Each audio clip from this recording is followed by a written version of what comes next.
दोस्तों यहां पर जनगणना से संबंधी अपन चर्चा करेंगे दोस्तों, बट पहले यहां पर जनगणना से पहले मैं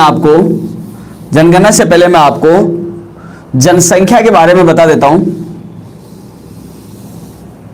जनगणना अपना मेन टॉपिक रहेगा, लेकिन जनगणना से पहले कुछ कई शब्दावली जो अपने सामने आएंगी उनके बारे में आपको बता देता हूं।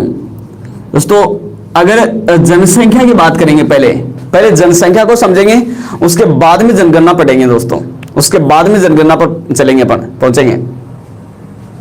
हाँ, पहले बात करेंगे जनसंख्या कि आखिर जनसंख्या कहते किसको हैं।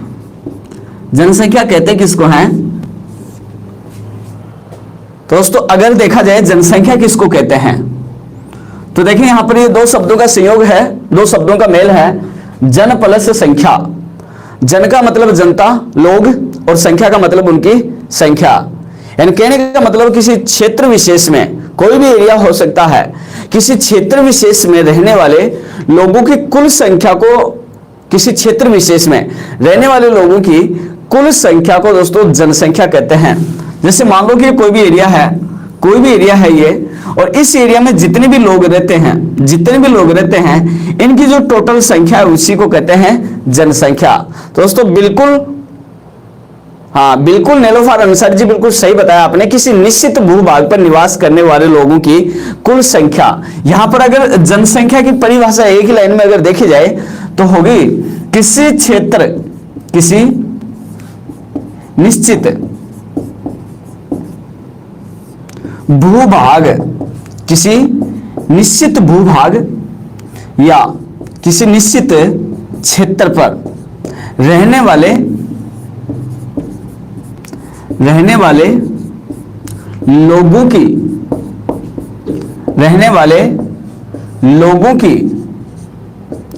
कुल संख्या, रहने वाले लोगों की कुल संख्या जनसंख्या कहलाती है। जनसंख्या कहलाती है। हाँ, तो देखेंगे कि किसी निश्चित भूभाग या किसी निश्चित क्षेत्र पर रहने वाले लोगों की कुल संख्या जनसंख्या कहलाती है। हाँ दोस्तों, कोई भी एरिया हो सकता है, ये एरिया कोई देश हो सकता है, ये एरिया कोई राज्य हो सकता है, और ये एरिया कोई जिला भी हो सकता है दोस्तों। बिल्कुल देश हो सकता है, राज्य हो सकता है, जिला हो सकता है, तहसील हो सकती है, बिल्कुल। हाँ लोकेश जी, थैंक यू आपको। हाँ बिल्कुल। तो अब आप इसमें देखेंगे कि किसी भी क्षेत्र में रहने वाले लोगों की जो टोटल संख्या है उसको जनसंख्या कहते हैं, उसी को कहते हैं जनसंख्या। और उस पूरे जनसंख्या यानी पूरे लोगों को जो काउंटिंग की जाती है, जो गिनती की जाती है, उस गिनती को संज्ञा दी गई है जनगणना।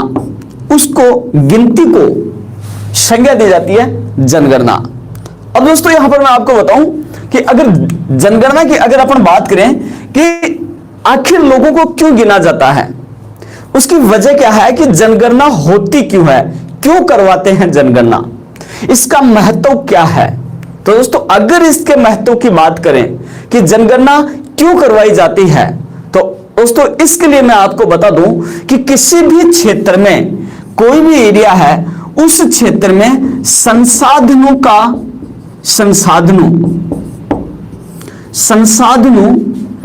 की उपलब्धता, संसाधनों की उपलब्धता और वहां के लोगों की संख्या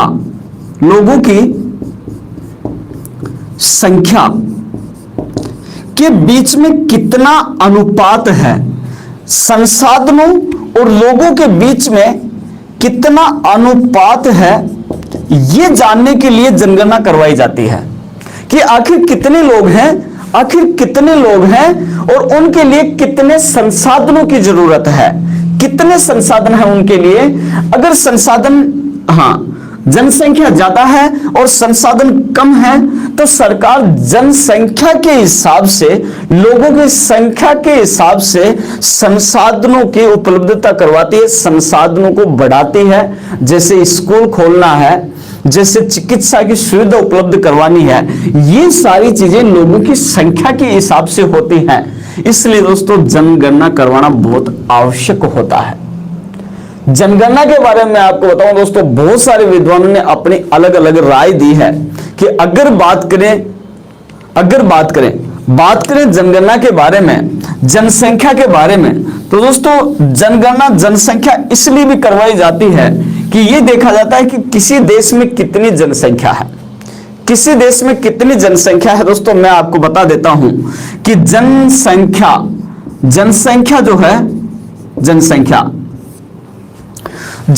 जो है वो किसी राष्ट्र की, कोई भी राष्ट्र होता है, उस राष्ट्र की संपत्ति होती है। जनसंख्या राष्ट्र की संपत्ति होती है दोस्तों, और हर राष्ट्र चाहेगा कि मेरे पास कितनी संपत्ति है उसकी काउंटिंग मैं जरूर करवाऊं। और दोस्तों इसलिए यही खास विशेषता है कि इसीलिए उस संपत्ति की काउंटिंग करने के लिए जनगणना करवाई जाती है दोस्तों। हाँ दोस्तों, बात करते हैं जनगणना की कि जनगणना कब से शुरू हुई, जनगणना कब से शुरू हुई और जनगणना की सबसे पहले पहल किसने की। तो दोस्तों इसके बारे में संदर्भ में अगर देखा जाए तो मैं आपको बता देता हूं। हाँ दोस्तों, मैं आपको बता देता हूं कि जनगणना प्राचीन काल में हमारे वेद शास्त्रों में भी जनगणना का उल्लेख मिलता है दोस्तों। सम्राट अशोक के समय भी जनगणना करवाई गई थी। मेगस्थनीज ने जो अपनी इंडिका पुस्तक लिखी है उसमें भी जनगणना का उल्लेख किया है दोस्तों। हाँ, लेकिन अगर बात करें विश्व लेवल पर दोस्तों, दुनिया में विश्व में सर्वप्रथम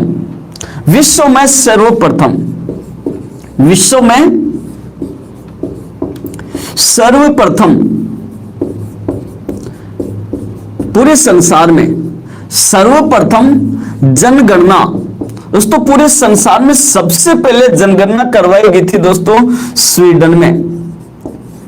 विश्व में सबसे पहले दोस्तों जनगणना करवाई गई थी स्वीडन में। बिल्कुल स्वीडन में विश्व में सबसे पहले जनगणना करवाई थी। हाँ बिल्कुल शाहरुख जी, बिल्कुल अबुल फजल की आईने अकबरी में भी इसका उल्लेख है। मौर्य काल में भी जनगणना करवाई गई थी बिल्कुल, लेकिन व्यवस्थित तरीके से, बिल्कुल अर्थशास्त्र में भी इसका उल्लेख है।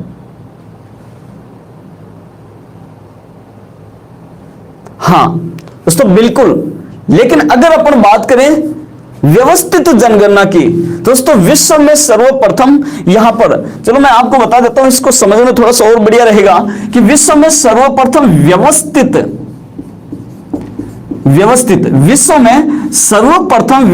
जो जनगणना करवाई थी दोस्तों, ये व्यवस्थित जो जनगणना है ये दोस्तों विश्व में सबसे पहले स्वीडन देश में करवाई गई थी व्यवस्थित। बाकी जो भी जनगणना आज तक हुई है, इससे पहले जो जनगणना हुई थी स्वीडन में दोस्तों, ये जनगणना करवाई गई थी 1749 में। 1749 में करवाई गई थी दोस्तों। इससे पहले अगर बात करें 1749 से पहले जो है जितने भी जनगणना हुई, चाहे वो मौर्य काल में हुई, चाहे वो गुप्त काल में हुई, किसी भी काल में हुई, वो व्यवस्थित जनगणना नहीं थी दोस्तों। विश्व में सबसे पहले व्यवस्थित जनगणना जो है स्वीडन में 1749 ईस्वी में करवाई गई थी दोस्तों। बिल्कुल दोस्तों, उसके बाद में ये तो थी व्यवस्थित जनगणना, लेकिन अगर अपन बात करें विश्व में सर्वप्रथम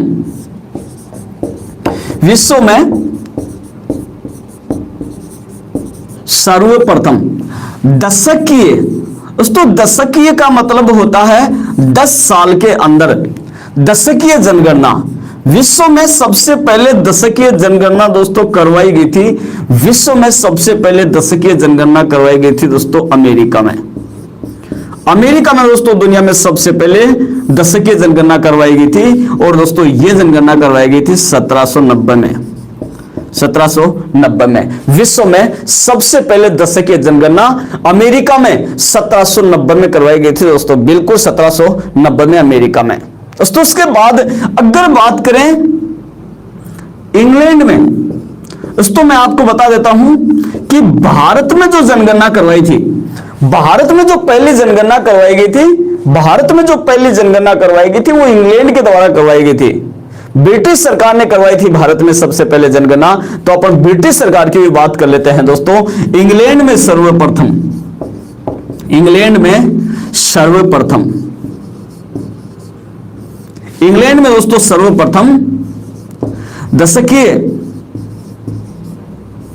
जनगणना दोस्तों, इंग्लैंड में सबसे पहले दशकीय जनगणना करवाई गई थी 1801 में, 1801 में। तो ये 3 डेट आपको कंफर्मली याद करनी है दोस्तों।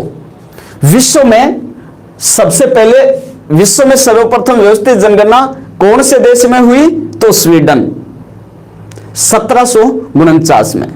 दोबारा से देखेंगे दोस्तों, दोबारा से देखेंगे, विश्व में सर्वप्रथम व्यवस्थित जनगणना किस देश में करवाई गई? तो स्वीडन होगा दोस्तों, आंसर स्वीडन। कब करवाई गई? 1749 में। विश्व में सर्वप्रथम दशकीय जनगणना किस देश में करवाई गई? दोस्तों आंसर होगा अमेरिका, और यह करवाई गई थी 1790 में। अगर बात करें इंग्लैंड में सर्वप्रथम दशकीय जनगणना कब करवाई गई? दोस्तों इंग्लैंड में करवाई गई थी 1801 में। और अब आते हैं दोस्तों अपने भारत में, एक बार इसका स्क्रीनशॉट ले लीजिएगा। हाँ बिल्कुल दोस्तों, अब अपन बात करते हैं भारत की। तीनों देशों के बारे में पढ़ने के बाद में दोस्तों अपन भारत की बात करते हैं। दोस्तों भारत की अगर बात करें तो भारत में सर्वप्रथम, भारत में सर्वप्रथम जनगणना, भारत में सर्वप्रथम जनगणना दोस्तों, भारत में सर्वप्रथम जनगणना करवाई गई थी 1872 में, 1872 में। बिल्कुल 1872 में भारत की पहली जनगणना करवाई गई थी। भारत में सर्वप्रथम जनगणना 1872 में। और दोस्तों यह जनगणना करवाई गई थी लॉर्ड मेयो के शासनकाल में, लॉर्ड मेयो के समय। दोस्तों यह जनगणना करवाई गई थी लॉर्ड मेयो के समय। बिल्कुल गवर्नर जनरल उस टाइम पर लॉर्ड मेयो थे दोस्तों, बिल्कुल लॉर्ड मेयो। 1872 में पहली जनगणना करवाई गई थी। लेकिन दोस्तों ये जो जनगणना करवाई गई थी 1872 में दोस्तों, ये अधूरी जनगणना थी, ये संपूर्ण जनगणना नहीं थी, ये संपूर्ण जनगणना नहीं थी दोस्तों, ये अधूरी जनगणना थी। संपूर्ण जनगणना पहली बार करवाई गई थी, संपूर्ण जनगणना पहली बार करवाई गई थी 1881 में दोस्तों, 1881 में। भारत की दूसरी जनगणना थी दोस्तों ये, भारत की दूसरी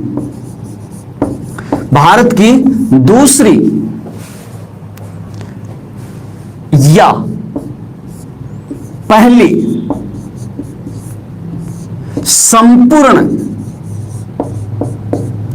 दो चीजें यहां पर दे सकते हैं, दो चीजों का आंसर एक साथ होगा। अगर पूछ लिया जाए भारत की दूसरी जनगणना तो दोस्तों आंसर होगा 1881। 1881 दो तरीके से प्रश्न पूछा जाता है दोस्तों।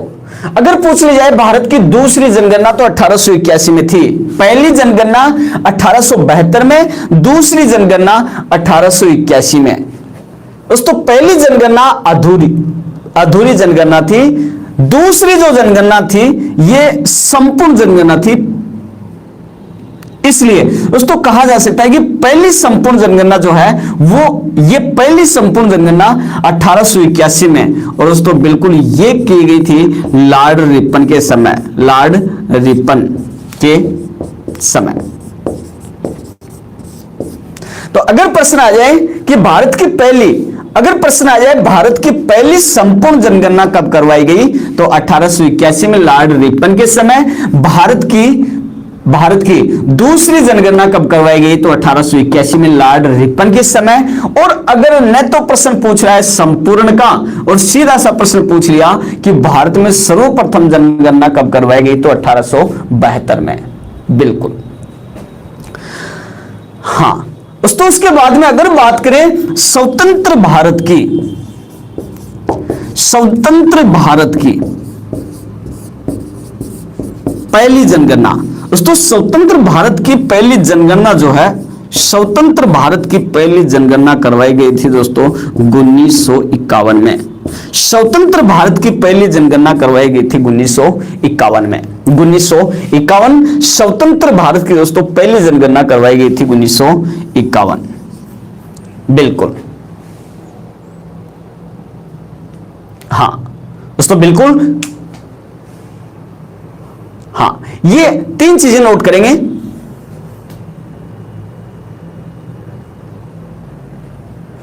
ये 3 चीजें नोट करेंगे।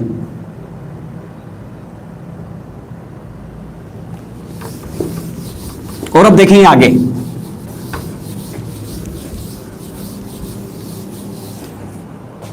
दोस्तों बात करते हैं भारत की जनगणना की, तो मैं यहां पर आपको बता देता हूं कि दोस्तों जनगणना जो है, जनगणना 2011 की जो जनगणना है, 2011 की, 2011 में जो जनगणना 2011 में हुई दोस्तों, ये जनगणना भारत की 15वीं जनगणना थी दोस्तों। भारत की 15वीं जनगणना है दोस्तों। 2011 की जो जनगणना है भारत की 15वीं जनगणना है दोस्तों। ये स्वतंत्र भारत की अगर देखी जाए तो स्वतंत्र भारत की दोस्तों, स्वतंत्र भारत की ये 7वीं जनगणना है। स्वतंत्र भारत की 7वीं जनगणना है। भारत की 15वीं, अब तक की 15वीं जनगणना, भारत में 15 जनगणना अब तक हो चुकी हैं। बिल्कुल 15 जनगणना अब तक हो चुकी हैं और ये जो है स्वतंत्र भारत की 7वीं जनगणना थी दोस्तों। और बात की जाए 21वीं सदी की, अगर बात की जाए 21वीं सदी की, तो दोस्तों ये 21वीं सदी की दूसरी जनगणना थी दोस्तों। 21वीं सदी की ये दूसरी जनगणना है। तो सभी के बारे में एक बार दोबारा से देखेंगे। भारत की जनगणना 2011, जनगणना 2011 भारत की 15वीं जनगणना है। स्वतंत्र भारत की 7वीं जनगणना है और 21वीं सदी की दूसरी जनगणना है दोस्तों। बिल्कुल यहां से प्रश्न सबसे ज्यादा एग्जाम में पूछा जाता है। और अगर करंट का प्रश्न पूछ लिया जाए तो मैं आपको बता देता हूं कि 21 की जो जनगणना होगी वो भारत की 16वीं, भारत की 16वीं जो जनगणना है, भारत की 16वीं जो जनगणना है वो 2021 में करवाई जाएगी। 2021 में भारत की 16वीं जनगणना होगी दोस्तों। और प्रश्न ये बिल्कुल पूछा जा सकता है, वेरी इंपॉर्टेंट क्वेश्चन है। प्रश्न पूछा जा सकता है कि भारत की 16वीं जनगणना, भारत की 16वीं जनगणना किस वर्ष करवाई जाएगी? तो 2021। या प्रश्न यह भी हो सकता है कि 2021 में होने वाली जनगणना भारत की कौन सी जनगणना होगी? तो दोस्तों कौन सी होगी? ये 21वीं जनगणना। ठीक है दोस्तों, अगर बात करें हम 2011 की जो जनगणना जो है, 2011 की जो जनगणना है दोस्तों, ये 2011 की जो जनगणना है दोस्तों, इस जनगणना में दोस्तों 29 सवाल इस जनगणना में पूछे गए थे। 29 सवाल दोस्तों इस जनगणना में पूछे गए थे दोस्तों। इस जनगणना का संदर्भ समय जो है, संदर्भ समय जो है दोस्तों, इस जनगणना का संदर्भ समय जो है वो 28 फरवरी की मध्य रात्रि, 28 फरवरी की मध्य रात्रि को माना गया था दोस्तों। इसका संदर्भ समय 28 फरवरी की मध्य रात्रि को माना गया था। बिल्कुल मध्य रात्रि 28 फरवरी। दोस्तों बात करें इस जनगणना की, तो भारत की जो जनगणना है दोस्तों, भारत की जो जनगणना है, भारत की जनगणना दोस्तों, इसका हमारे संविधान में इसका उल्लेख है दोस्तों। संविधान के अनुच्छेद भारत की जनगणना संविधान के अनुच्छेद 246 अनुच्छेद 246 के अंतर्गत उल्लेखित है। यानी इसका उल्लेख जो है, इसका जो उल्लेख भारत की जनगणना का किया गया है वो भारत के संविधान के अनुच्छेद 246 के अंतर्गत किया गया है। 246 में, बिल्कुल अनुच्छेद 246 में जनगणना का उल्लेख किया गया है दोस्तों। इसलिए मैं कह सकता हूं कि ये जो कार्य है, जनगणना का कार्य, जनगणना का जो कार्य है दोस्तों, ये संवैधानिक है। संवैधानिक है दोस्तों, बिल्कुल संवैधानिक कार्य है। जनगणना का जो कार्य है वो संवैधानिक कार्य है, बिल्कुल संवैधानिक कार्य है ये दोस्तों। इसका जो जनगणना का जो कार्य है, जनगणना का जो कार्य है वो कार्य गृह मंत्रालय के अधीन आता है दोस्तों। ये जो जनगणना का कार्य है ये गृह मंत्रालय, भारत सरकार का गृह मंत्रालय, भारत सरकार का गृह मंत्रालय करवाता है दोस्तों। और भारत सरकार का गृह मंत्रालय का जनसंख्या विभाग द्वारा, एक विभाग है गृह मंत्रालय का जिस विभाग का नाम है जनसंख्या विभाग, द्वारा पूर्ण करवाया जाता है। जनगणना गृह मंत्रालय का जनसंख्या विभाग द्वारा दोस्तों ये पूर्ण करवाया जाता है। हाँ, बात करते हैं ये कार्य किसके नेतृत्व में पूर्ण होता है। दोस्तों मैं आपको बता देता हूं कि ये जो कार्य है, जनगणना का जो कार्य है, ये महारजिस्ट्रार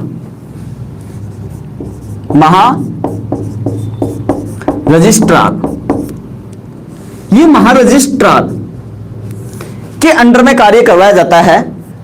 हाँ बिल्कुल, केंद्र सरकार यानी कि केंद्र में यह कार्य महारजिस्ट्रार द्वारा पूरा करवाया जाता है, जबकि राज्यों में यह कार्य जनगणना निदेशक करवाता है।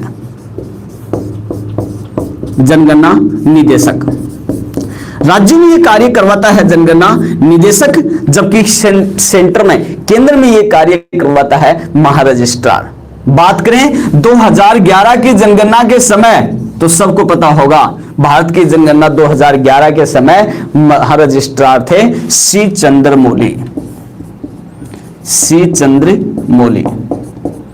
बिल्कुल सी चंद्रमौली जो है ये 2011 के समय महारजिस्ट्रार थे। बिल्कुल सी चंद्रमौली, बिल्कुल। जनगणना निदेशक की बात करें दोस्तों, उस समय 2011 में जनगणना जो निदेशक थे उसका नाम था सुभ्रा सिंह। जनगणना निदेशक थे सुभ्रा सिंह, जबकि महारजिस्ट्रार थे सी चंद्रमौली।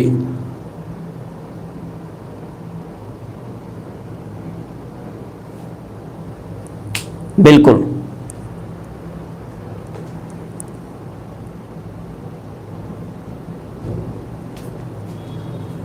चलो देखते हैं आगे। हाँ दोस्तों, अगर बात करते हैं हम, बात करें 2011 के समय,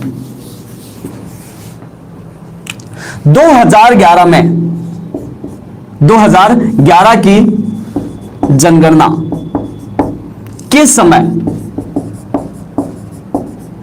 भारत की कुल जनसंख्या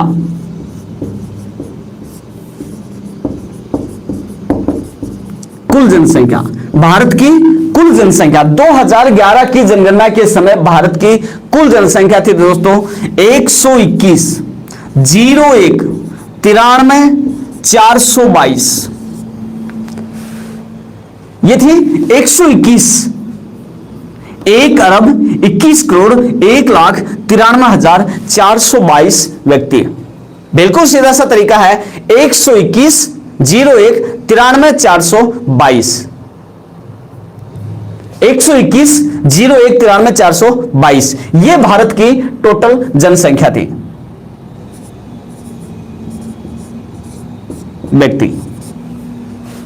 बिल्कुल दोस्तों, यहां पर मैं एक चीज आपको बिल्कुल बता देता हूं, एक चीज मैं आपको यहां पर मैं पहले क्लियर कर देता हूं, स्पष्ट बता देता हूं दोस्तों कि जनगणना जो है, जनगणना 2011 के दोस्तों, जनगणना 2011 के 3 बार आंकड़े जारी हुए थे दोस्तों, 3 बार इसके आंकड़े जारी हुए थे। मैं आपको बता देता हूं, पहले जनगणना के आंकड़े जारी हुए 2011 में। जैसे जनगणना हुई कंप्लीट, जनगणना कंप्लीट होते ही प्रारंभिक आंकड़े जारी हुए थे, प्रारंभिक आंकड़े जारी हुए थे दोस्तों, प्रारंभिक आंकड़े जारी हुए थे। उसके बाद बहुत सारे कर्मचारियों ने यह माना कि अभी आंकड़े जो है वो अधूरे हैं और आंकड़े जो हैं वो गलत भी हैं, इसलिए दोस्तों उसके बाद में दूसरे आंकड़े जारी हुए जिनको नाम दिया गया संशोधित आंकड़े जारी हुए, संशोधित आंकड़े जारी हुए। हाँ, और उसके बाद में दोस्तों लास्ट में सरकार ने अंतिम आंकड़े जारी किए, दोस्तों। इस प्रकार से 3 बार आंकड़े जारी हुए थे जनगणना 2011 के। दोबारा से मैं इस चीज को, इस तथ्य को स्पष्ट कर देता हूं दोस्तों, जनगणना 2011 के समय 3 बार आंकड़े जारी हुए थे। नंबर 1, पहले प्रारंभिक आंकड़े आए, फिर सरकार ने माना कि बहुत सारी गलतियां इसमें हैं, संशोधित आंकड़े जारी किए गए, और उसके बाद में लास्ट में अंतिम आंकड़े जारी हुए। दोस्तों यहां पर मैं आपको बता देता हूं कि तीनों आंकड़ों में कुछ ना कुछ संशोधन हुआ, बिल्कुल तीनों आंकड़ों में कुछ ना कुछ संशोधन हुआ। पहले आंकड़े जारी हुए, बहुत सारी किताबों में दोस्तों आपको प्रारंभिक आंकड़े, आज भी प्रारंभिक आंकड़े छपे हुए मिलते हैं। उसके बाद में संशोधित आंकड़ों में कुछ बदलाव हुआ। अब बहुत सारी किताबों में क्या है कि संशोधित आंकड़े जारी हुए, और दोस्तों मैं आपको बता देता हूं कि उस टाइम पर एनसीईआरटी की जो बुक है उसमें अधिकांशतः आपको संशोधित आंकड़े मिलते हैं। और फिर लास्ट में जो आंकड़े जारी हुए, अंतिम आंकड़े, उनमें कुछ थोड़ा सा और संशोधन हुआ। इसलिए दोस्तों मैं आपको बता देता हूं कि ये आंकड़े बहुत सारी किताबों में आपको अलग अलग मिलेंगे। कुछ किताबों में प्रारंभिक लिखे हुए हैं, कुछ किताबों में संशोधित है, और कुछ किताबों में अंतिम आंकड़े हैं। दोस्तों यहां पर मैं जितने भी आंकड़े आपको लिखवाऊंगा वो दोस्तों मैंने आपको, हाँ, यहां पर जितने मैं आंकड़े आपको लिखवाऊंगा करीब दोस्तों मैं आपको बता देता हूं कि मैंने तीनों प्रकार के आंकड़ों में जो भी करेक्शन हुआ है, और एग्जाम में कौन से आंकड़े जो सबसे ज्यादा पूछे जा रहे हैं, हाँ, कुछ एनसीईआरटी के और कुछ जो अधिकतम पूछे गए हैं एनसीईआरटी के विदाउट। इस प्रकार से दोस्तों कुछ एनसीईआरटी की मिक्सिंग है और कुछ एनसीईआरटी के विदाउट भी आंकड़े हैं। तो यहां जो मैं आपको आंकड़े लिखवाऊंगा वो करीब करीब जो है वो हर एग्जाम से रिलेटेड है, ज्यादातर एग्जाम में वही आंकड़े पूछे जाते हैं। हाँ बिल्कुल, भारत की जनगणना में बिल्कुल कंपटीशन पॉइंट आप लिख रहे हो, भारत की जनसंख्या 121.05 गुणे 3,573, बिल्कुल हो सकता है आपको कहीं मिल गए होंगे, लेकिन दोस्तों मैं आपको बता देता हूं कि अथेंटिक जो कई बार एग्जाम में पूछे गए हैं यही आंकड़े हैं दोस्तों। तो इसके लिए कंफ्यूज ना हो, मैं जो लिख रहा हूं यहां पर दोस्तों अधिकांश ये एग्जाम से रिलेटेड, एग्जाम में ज्यादातर यही आंकड़े पूछे जाते हैं जो मैं आपको यहां पे लिख रहा हूं। इसमें एनसीईआरटी मिक्सिंग भी है और विदाउट एनसीईआरटी भी है, तो ये देख लेना, थोड़ा सा भ्रमित होने की कोई जरूरत नहीं है, कंफ्यूज होने की कोई जरूरत नहीं है। तो देखें यहां पर, यहां की जो जनसंख्या 2011 के समय भारत की आंकी गई थी, एनसीईआरटी में इसी जनसंख्या का उल्लेख है दोस्तों। कुल जनसंख्या 121.01 व्यक्ति। दोस्तों इसमें अगर बात करें विश्व की कुल जनसंख्या, अगर बात करें विश्व की कुल जनसंख्या, 800 करोड़ है दोस्तों, जिसमें विश्व की कुल जनसंख्या का भाग की अगर अपन बात करें दोस्तों, विश्व की 17.5% जनसंख्या, विश्व की 17.5% जनसंख्या भारत में निवास करती है। बिल्कुल विश्व की 17.5% जनसंख्या जो है वो भारत में निवास करती है। हाँ, विश्व की कुल जनसंख्या 17.5% जनसंख्या भारत में निवास करती है। दोस्तों अगर बात करें जनसंख्या की दृष्टि से स्थान, जनसंख्या की दृष्टि से स्थान की अगर बात करें दोस्तों, भारत का दूसरा स्थान है। जनसंख्या की दृष्टि से अगर विश्व में बात करें तो भारत का दूसरा स्थान है, प्रथम स्थान पर चीन है, सबको पता होगा। बिल्कुल दूसरा स्थान है जनसंख्या की दृष्टि से, भारत का दूसरा स्थान है। विश्व की 17.5% जनसंख्या भारत में निवास करती है। बिल्कुल दोस्तों, इसमें बात करें इस जनसंख्या में महिला और पुरुष की अगर बात करते हैं दोस्तों, इसमें कुल पुरुष जो जनसंख्या है, पुरुष जनसंख्या उसका, पुरुष जनसंख्या का प्रतिशत इसमें है 51.53%।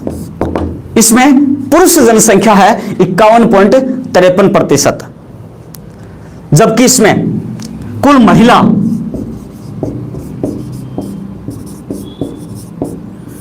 जनसंख्या का प्रतिशत है दोस्तों, महिला जनसंख्या का प्रतिशत है 48.47%। महिला जनसंख्या का प्रतिशत है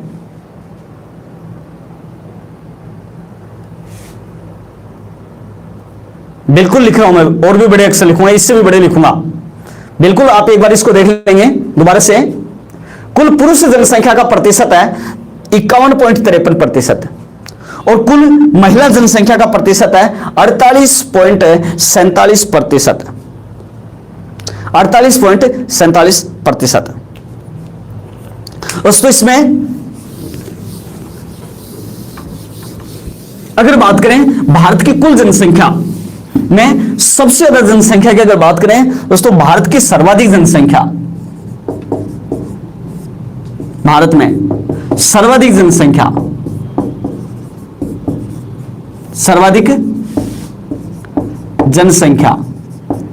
दोस्तों भारत में सर्वाधिक जनसंख्या वाले राज्य की अगर अपन बात करते हैं, सर्वाधिक जनसंख्या वाले राज्य दोस्तों, बिल्कुल नंबर 1 पर सभी बताएंगे मुझे कौन सा राज्य है। हाँ बिल्कुल सबने बता भी दिया है, यूपी, उत्तर प्रदेश। भारत में सर्वाधिक जनसंख्या है उत्तर प्रदेश में। बिल्कुल भारत में सर्वाधिक जनसंख्या है उत्तर प्रदेश, नंबर 1 पर आता है उत्तर प्रदेश। हाँ बिल्कुल, लगभग यहां की जनसंख्या 19.9 करोड़ है, 19.9 करोड़। बिल्कुल भारत में सर्वाधिक जनसंख्या वाला राज्य उत्तर प्रदेश, 19.9 करोड़, सबसे ज्यादा जनसंख्या है उत्तर प्रदेश की। दोस्तों दूसरे नंबर पर आता है महाराष्ट्र, दूसरे नंबर पर आता है महाराष्ट्र। दोस्तों तीसरे नंबर पर आता है बिहार, तीसरे नंबर पर आता है बिहार। बिल्कुल देखिए यहां पर उत्तर प्रदेश सर्वाधिक जनसंख्या उत्तर प्रदेश में, दूसरे नंबर पर महाराष्ट्र, तीसरे नंबर पर बिहार और चौथे नंबर पर बिल्कुल शाहरुख जी, चौथे नंबर पर पश्चिमी बंगाल। बिल्कुल चौथे नंबर पर पश्चिम बंगाल आएगा। लेकिन यहां पर मैं आपको बता देता हूं कि अधिकांशतः जो एग्जाम है उनमें 1, 2 या 3 राज्य तक ही एग्जाम में प्रश्न पूछा जाता है। बिल्कुल चौथे नंबर पर बिहार है, पश्चिम बंगाल है, चौथे नंबर पर आएगा पश्चिमी बंगाल।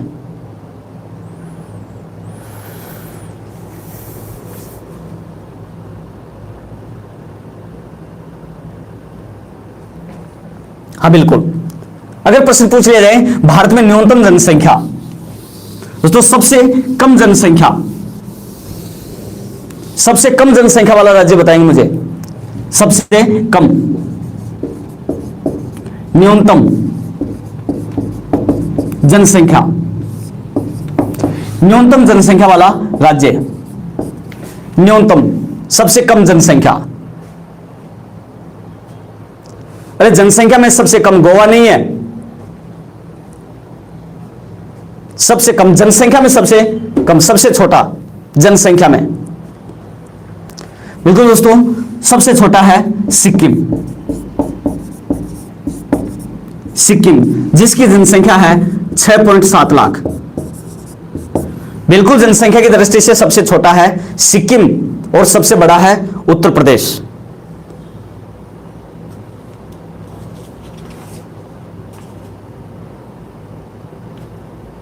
दोस्तों बात करते हैं केंद्र शासित प्रदेश की। दोस्तों सर्वाधिक जनसंख्या वाला केंद्र शासित प्रदेश, सर्वाधिक जनसंख्या वाला, सर्वाधिक जनसंख्या वाला केंद्र शासित प्रदेश, और सर्वाधिक जनसंख्या वाला केंद्र शासित प्रदेश है दिल्ली। सर्वाधिक जनसंख्या वाला केंद्र शासित प्रदेश है दिल्ली, जबकि न्यूनतम जनसंख्या वाला केंद्र शासित प्रदेश, न्यूनतम जनसंख्या वाला केंद्र शासित प्रदेश है, न्यूनतम जनसंख्या वाला केंद्र शासित प्रदेश है दोस्तों लक्षद्वीप।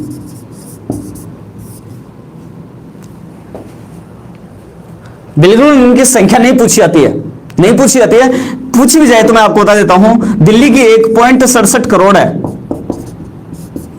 और लक्षद्वीप की 64.4 हजार है। बस इतनी जनसंख्या है लक्षद्वीप में। बिल्कुल सबसे सर्वाधिक जनसंख्या दिल्ली और न्यूनतम जनसंख्या लक्षद्वीप।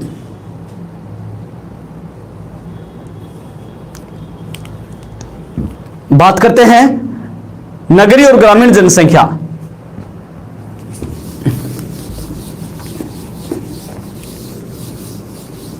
नगरीय और ग्रामीण जनसंख्या की बात करते हैं दोस्तों। मैं आपको बता देता हूं कि नगरीय जनसंख्या, नगरीय जनसंख्या का अनुपात, नगरीय जनसंख्या का अनुपात है भारत में 31.16%। 31.16% भारत की जनसंख्या जो है वो नगरीय है।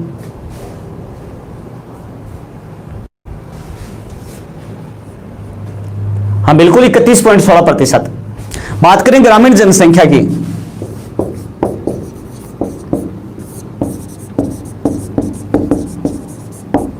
ग्रामीण जनसंख्या का अनुपात दोस्तों ये प्रतिशत है 68.84%। 68.84। हाँ देख लेंगे एक बार दोबारा से। नगरीय जनसंख्या का अनुपात 31.16 जो सबसे ज्यादा एग्जाम में पूछा जाता है, और ग्रामीण जनसंख्या का अनुपात 68.84। ये भी बिल्कुल दोस्तों सबसे ज्यादा एग्जाम में पूछी जाती है दोनों लाइनें। हाँ इसमें अपन बात करें सर्वाधिक, सबसे ज्यादा सर्वाधिक नगरीय जनसंख्या, सर्वाधिक नगरीय जनसंख्या, सर्वाधिक नगरीय जनसंख्या वाला राज्य दोस्तों, सर्वाधिक नगरीय जनसंख्या वाला राज्य है महाराष्ट्र। सर्वाधिक नगरीय जनसंख्या वाला राज्य है महाराष्ट्र।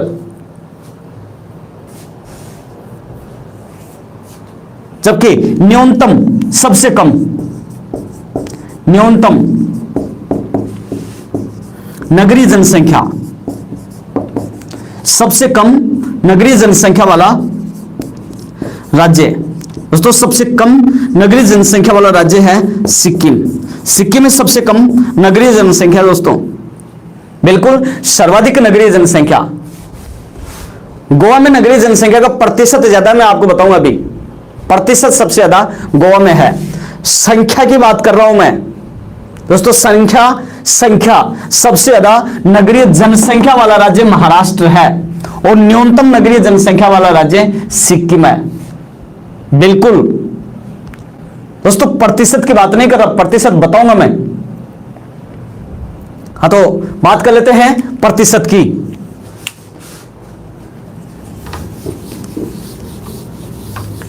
प्रतिशत की अगर बात करते हैं दोस्तों, सर्वाधिक नगरीय जनसंख्या का प्रतिशत है, सर्वाधिक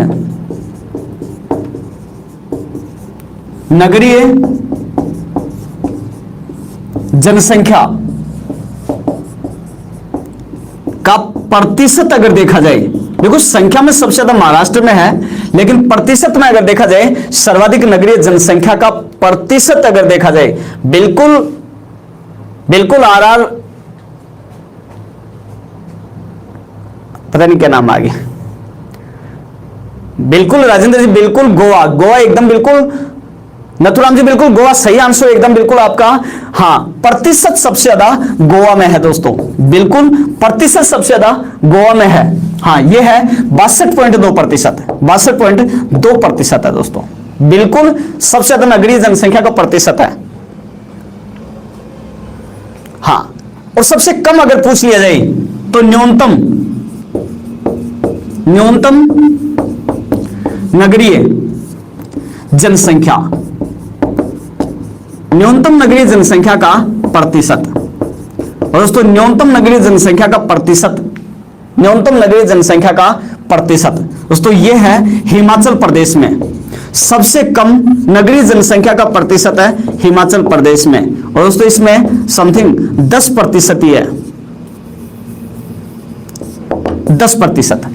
यहां 10% जनसंख्या जो है वो नगरों में निवास करती है, बाकी 90% जनसंख्या ग्रामीण क्षेत्रों में निवास करती है।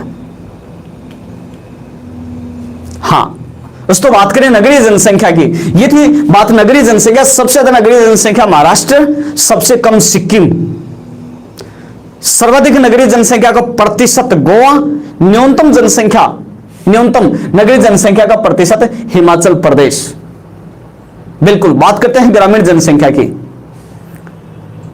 ग्रामीण जनसंख्या जो कि 68.84% है ग्रामीण जनसंख्या भारत में, और ग्रामीण जनसंख्या की बात करते हैं दोस्तों, सर्वाधिक ग्रामीण जनसंख्या, सर्वाधिक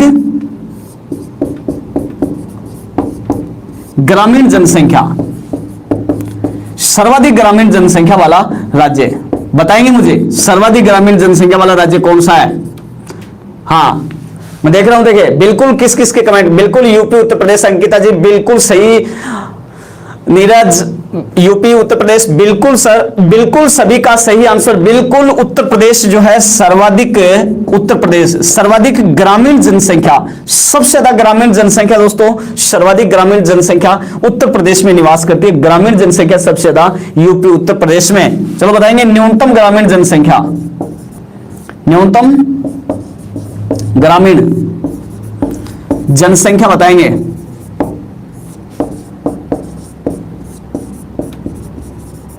हाँ बताएंगे मुझे सभी, न्यूनतम ग्रामीण जनसंख्या। गोवा, नो सॉरी, नहीं, अरे गोवा में प्रतिशत सबसे कम है, गोवा में प्रतिशत जनसंख्या की बात कर रहा हूं दोस्तों, सिक्किम है, सिक्किम, बिल्कुल विजयपाल जी सही आंसर दिया आपने सबसे पहले, सिक्किम। अरे सिक्किम में जनसंख्या कम है तो नगरीय भी कम होगी, ग्रामीण भी कम होगी, वहां की तो जनसंख्या 6 लाख है। बिल्कुल, सिक्किम जो है दोस्तों सबसे कम जनसंख्या है सिक्किम में, सबसे कम ग्रामीण जनसंख्या सिक्किम, बिल्कुल। हाँ, अगर बात करें सर्वाधिक, सबसे ज्यादा सर्वाधिक ग्रामीण जनसंख्या, सर्वाधिक ग्रामीण जनसंख्या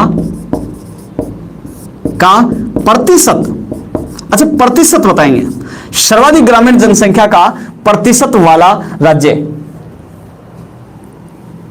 प्रतिशत बताएंगे, सर्वाधिक ग्रामीण जनसंख्या का प्रतिशत, प्रतिशत ग्रामीण जनसंख्या, हिमाचल बिल्कुल, अरे यूपी नहीं होगा, बिल्कुल हाँ मंजीत जी यूपी नहीं होगा। हाँ प्रतिशत, सबसे ज्यादा ग्रामीण जनसंख्या का प्रतिशत है हिमाचल प्रदेश में, हिमाचल प्रदेश। दोस्तों यहां की 90% जनसंख्या, 90% जनसंख्या यहां की गांव में निवास करती है। हिमाचल प्रदेश की पहाड़ी इलाका है, पहाड़ी इलाका, पहाड़ी एरिया है, और पहाड़ी एरिया में आपको बताइए लोग जो है वो बिखरी हुई बस्ती में निवास करते हैं। एक एक जो है वो पहाड़ों में निवास करते हैं। बिखरी हुई विरल बस्ती जिसको कहते हैं अपन, विरल बस्ती में निवास करते हैं, बिल्कुल विरल बस्ती में निवास करते हैं। हां, अगर बात करें न्यूनतम, सबसे कम न्यूनतम ग्रामीण जनसंख्या, न्यूनतम ग्रामीण जनसंख्या का प्रतिशत, बिल्कुल सबको याद होगा न्यूनतम ग्रामीण जनसंख्या प्रतिशत। अरे जहां शहरी ज्यादा है वहां ग्रामीण कम होगा। बिल्कुल बताइए मुझे नीरज, बिल्कुल नीरज जी, गोवा बिल्कुल सही बताया आपने सबसे पहले, बिल्कुल। हाँ लक्ष्मण जी बिल्कुल गोवा है एकदम सही आंसर आपका, गोवा, गोवा, हाँ बिल्कुल गोवा। और दोस्तों इसका प्रतिशत है 37.8%, 37.8%, गोवा, बिल्कुल सही आंसर सभी का। हाँ बिल्कुल,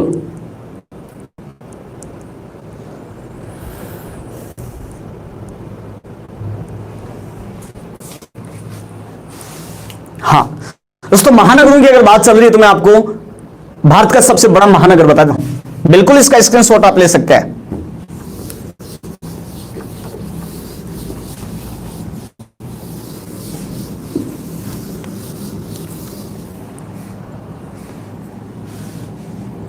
भारत का सबसे बड़ा महानगर बताएंगे मुझे, भारत का सबसे बड़ा महानगर कौन सा है? बिल्कुल मुंबई, लक्ष्मण जी, राजेंद्र, विजेंद्र जी बिल्कुल मुंबई, बिल्कुल सही आंसर सभी का। नीरज, भानु बिल्कुल मुंबई, मुंबई सभी का आंसर सही एकदम बिल्कुल। दोस्तों नंबर 1 पर आता है मुंबई, नंबर 1 पर मुंबई। अच्छा नंबर 2 पर भी बता दो, नंबर 2 पर भारत का सबसे बड़ा, दूसरा सबसे बड़ा महानगर, दूसरा सबसे बड़ा महानगर, भारत का दूसरा सबसे बड़ा महानगर महाराष्ट्र में मुंबई। अरे मुंबई के बाद में दिल्ली, बिल्कुल दिल्ली, राम किशोर जी बिल्कुल सबसे पहले सही आंसर दिया आपने, बिल्कुल दिल्ली जो है दोस्तों भारत का दूसरा सबसे बड़ा महानगर है। दिल्ली जो है भारत का दूसरा सबसे बड़ा महानगर है दिल्ली, बिल्कुल दोस्तों सबका सही आंसर आ रहा है, बिल्कुल। हाँ दोस्तों भारत का तीसरा सबसे बड़ा महानगर ही बता देंगे तो फिर तीसरा बताएंगे, तीसरा सबसे बड़ा महानगर कलकत्ता, बिल्कुल सबसे पहले रोहित जी बिल्कुल सही जवाब दिया आपने। कलकत्ता जो है वो बिल्कुल भारत का तीसरा सबसे बड़ा महानगर है। और चौथा और पांचवा भी बता दो मुझे, चौथा बताएंगे दोस्तों, चौथा बिल्कुल चेन्नई जो है ये चौथा महानगर है, चेन्नई चौथा बड़ा महानगर है। और पांचवा मैं आपको बता देता हूं बेंगलोर सबसे बड़ा, बेंगलोर, बेंगलोर जो है जिसको बंगलुरु आजकल नाम दे दिया गया है, बिल्कुल बंगलुरु इसको नाम दे दिया गया। बेंगलोर जो है ये पांचवा सबसे बड़ा महानगर है। दोस्तों बिल्कुल इन पांचों महानगरों को याद करने के लिए आप भारत के मानचित्र में इस प्रकार से इसको याद कर सकते हो। देखो मैं आपको भारत के मानचित्र में बता देता हूं कि 5 बड़े महानगरों को आपको कैसे याद करना है। जैसे ये भारत है और भारत में दोस्तों ये मुंबई है, मुंबई सबसे बड़ा महानगर है। फिर चलो दिल्ली दूसरे नंबर पर है, फिर आ जाओ कलकत्ता तीसरे नंबर पर है, कलकत्ता से आ जाओ चेन्नई चौथे नंबर पर है, और चेन्नई से आ जाओ बेंगलोर 5वें नंबर पर है। बिल्कुल इनका यह क्रम हो सकता है, मुंबई, दिल्ली, कलकत्ता, चेन्नई, बेंगलोर, 5 बड़े महानगर। बिल्कुल दिल्ली, मुंबई, दिल्ली, कलकत्ता, चेन्नई और बेंगलोर, 5 बड़े महानगरों को याद करना इस प्रकार से।